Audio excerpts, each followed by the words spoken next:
With such a packed ballot this election cycle, what do you need to know before heading to the polls? Our Connor Delpreet is in studio to break it all down. Connor?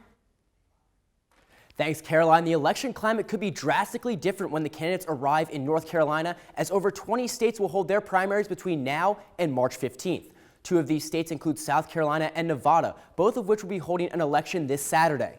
According to a recent CNN poll, Donald Trump has a 16-point lead over the next Republican candidate, with 38% of the vote in South Carolina. Trump currently sits on top of the Republican standings with 17 delegates, following a victory in New Hampshire, and is finding success among the evangelical voters in South Carolina. After Trump, the gap between candidates becomes much smaller, as 3 candidates are within 12 points of each other.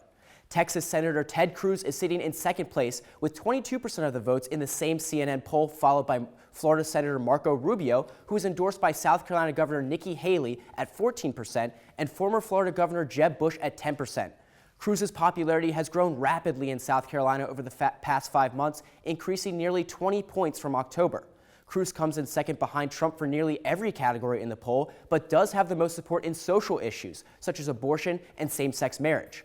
While the Republicans will be battling for the 50 delegates in South Carolina, the Democrats will be caucusing in Nevada.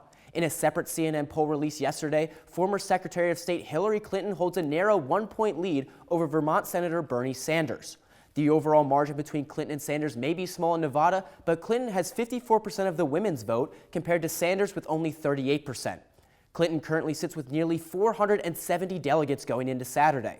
Sanders is looking to use younger voters to propel him to victory in Nevada, a strategy that helped him stay close with Clinton in Iowa and win New Hampshire. The senator from Vermont currently has just over 50 delegates. That's all we have for the election update. I'm Connor Delpreet. Caroline and Maya, back to you.